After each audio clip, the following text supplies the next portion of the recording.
Hello student, success coaching classes में आपका स्वागत है। तो आज हम लोग डिस्कस करने वाले हैं क्लास 10th का साइंस का वेरी इंपॉर्टेंट आपको ऑब्जेक्टिव प्रश्न बताने वाले हैं जो आपका एग्जाम में 100% डालेगा। ठीक है, तो चलिए सबसे पहला क्वेश्चन क्या बोल रहा है, एक पादप परजीवी क्या है। तो याद रखिएगा, एक पादप जो परजीवी है हमारा क्या, अमर बेल है। ठीक है, एक बात को ध्यान रखिएगा, हमारा एक पादप परजीवी अमर बेल है।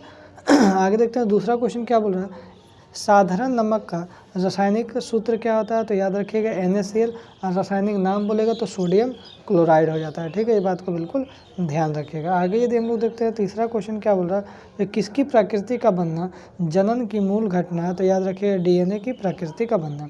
आगे देखते हैं नेक्स्ट क्वेश्चन क्या बोल रहा है, दाढ़ी बनाने में कौन सा दर्पण उपयुक्त होता है। तो याद रखिएगा, दाढ़ी बनाने के लिए हम लोग कौन सा दर्पण, अवतल दर्पण का हम लोग प्रयोग करते हैं। ठीक है, अवतल दर्पण। आगे यदि हम लोग देखते हैं क्वेश्चन नंबर 5 क्या बोल रहा है, कौन सा पदार्थ लेंस बनाने में प्रयुक्त नहीं होता है। तो याद रखिएगा, मिट्टी का जो है ना, लेंस बनाने में कोई भी यूज नहीं होता। आगे यदि हम लोग देखते हैं परागकोश में क्या होता है। तो याद रखिएगा, परागकण होता है। प से प याद रखिएगा तो आपको याद रहेगा। आगे देखिए ATP में फास्फेट की संख्या कितना होता है, फॉस्फेट की संख्या। तो याद रखिए ATP में फॉस्फेट की संख्या 3 होता है। आगे देखिए क्वेश्चन बोल रहा है, खतरे के निशान के रूप में किस रंग का उपयोग किया जाता है। तो याद रखिएगा, लाल रंग का उपयोग किया जाता है।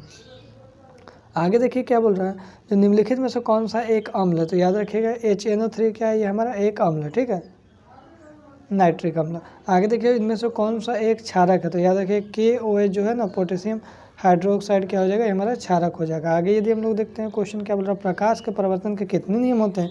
तो याद रखिएगा, प्रकाश के परिवर्तन को 2 नियम होते हैं। एक बात और ध्यान रखिएगा, प्रकाश के अपवर्तन के कितने नियम होते हैं। तो अपवर्तन के भी 2 ही नियम होते हैं।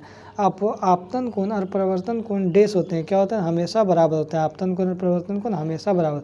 अगर आपतन कोण 60 डिग्री तो परिवर्तन कोण भी 60 डिग्री होगा। आगे देखिए, प्रकाश की किरणें गमन करती है। तो याद रखिएगा, प्रकाश की किरणें हमेशा सीधी रेखा में गमन करती है। निर्वात में प्रकाश की चाल कितना होता है। तो याद रखिएगा, निर्वात में प्रकाश की चाल 3 × 10⁸ मीटर/सेकंड होता है। आगे यदि हम लोग देखते हैं दर्पण का सूत्र क्या है। तो 1/v + 1/u = 1/f, ये हमारा दर्पण का सूत्र है। अगर हमको लेंस का सूत्र बोलेगा तो याद रखिएगा, यहाँ प्लस करिएगा माइनस हो जाएगा, लेंस का सूत्र हो जाएगा। साइड मिरर में किस रूप में किस दर्पण का उपयोग किया था। तो साइड मिरर के रूप में याद रखिएगा, उत्तल दर्पण का यूज किया जाता है। ठीक है, आगे देखिए लेंस की क्षमता का सही मात्रक क्या है। तो डायोप्टर है, इसको हम लोग D से दिखाते हैं। आगे यदि हम लोग देखते हैं क्वेश्चन क्या हो, लेंस का सूत्र देखिए 1/v - 1/u = 1/f। लेंस की क्षमता P बराबर किसके बराबर होता है। तो P बराबर 1/f होता है। ठीक है, आगे देखिए समतल दर्पण की फोकस दूरी क्या होता है। तो याद रखिएगा, अनंत होता है समतल दर्पण का फोकस दूरी। ठीक है, आगे यदि हम लोग देखते हैं क्वेश्चन नंबर 21, प्रकाश का अपवर्तन के कितने नियम होते हैं। तो 2 ही नियम होते हैं, पहले बता चुके। स्नेल का नियम क्या होता है, म्यू बराबर sin I/ sin R होता है। सोलर कुकर में किस दर्पण का उपयोग किया जाता है। तो याद रखिएगा, सोलर कुकर में अवतल दर्पण का उपयोग किया जाता है। आगे देखते हैं क्वेश्चन, किस लेंस को अभिसारी लेंस भी कहा जाता है। तो याद रखिएगा, उत्तल लेंस को हमारा अभिसारी लेंस कहा जाता है, और अपसारी लेंस किसको बोलते हैं। तो याद रखिए, अवतल लेंस को हम लोग अपसारी लेंस भी बोलते हैं। आगे देखिए, वाहनों के हेडलाइट जो होता है उसमें किस दर्पण का उपयोग किया जाता है। तो याद रखिएगा, अवतल दर्पण का उपयोग किया जाता है। वाहनों के हेडलाइट जो रहता है उसमें समतल दर्पण की वक्रता त्रिज्या क्या होती है। तो याद रखिएगा, बहुत इंपॉर्टेंट क्वेश्चन है, अनंत होता है। आगे देखते हैं, गोलीय दर्पण और फोकस दूरी में क्या रिलेशन है, क्या संबंध है। तो F = R/2 और एक R = 2F, दोनों रिलेशन होता है। एक गोलीय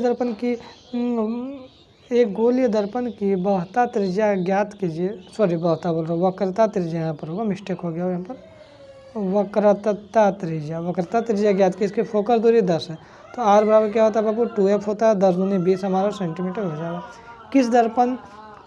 किस प्रकार का दर्पण की फोकस दूरी 10 सेंटीमीटर होती है। मैंने किस प्रकार का दर्पण की फोकस दूरी, याद रखिएगा, अगर फोकस दूरी हमारा -10 सेंटीमीटर है ना, माइनस में अगर फोकस दूरी रहेगा तो अवतल दर्पण, लेकिन यही +10 रहेगा तो याद रखिएगा हमारा उत्तल दर्पण रहेगा। प्लस नहीं भी दिखेगा फिर भी उत्तल दर्पण मारिएगा। एक दर्पण की फोकस दूरी +10 सेंटीमीटर है, कैसा दर्पण है, तो उत्तल दर्पण। माइनस है तो हमारा अवतल दर्पण। अपवर्तनांक का मात्रक क्या होता है। मात्रक तो याद रखिएगा, अपवर्तनांक मात्रक हीन राशि है, अपवर्तनांक का कोई मात्रक नहीं होता। अपसारी लेंस किस लेंस को कहते हैं, अवतल लेंस को। किस दर्पण को अपसारी दर्पण कहते हैं, तो उत्तल दर्पण को। किस दर्पण को अभिसारी दर्पण कहते हैं, अवतल दर्पण को। आगे देखते हैं, किस दर्पण में फोकस दूरी F का मान धनात्मक होता है। तो धनात्मक किसमें बोले थे, उत्तल दर्पण, और ऋणात्मक किसमें बोले थे, अवतल दर्पण। अवतल दर्पण में प्रधान अक्ष के समांतर जाने वाली प्रकाश किरण परावर्तन के बाद प्रधान अक्ष को किस बिंदु पर काटती है, तो याद रखिए मुख्य फोकस पर काटती है। लेंस में मुख्य फोकस की संख्या कितना होता है, 2 होता है। दर्पण में मुख्य फोकस की संख्या कितना होता है, तो मात्र 1 होता है। आगे यदि हम लोग देखते हैं उत्तल दर्पण द्वारा प्रतिबिंब कैसा बनता है, तो हमेशा सीधा, आभासी, काल्पनिक एवं वस्तु से छोटा। स्पष्ट दृष्टि की अधिकतम दूरी कितना होता है, तो 40 अनंत होता है। तो यदि हमारा आपको वीडियो अच्छा लगे तो लाइक शेयर जरूर करिए इसी तरह से मोस्ट इंपॉर्टेंट वीडियो पाने के लिए। तो फिर मिलते हैं नेक्स्ट वीडियो में। Thank you so much.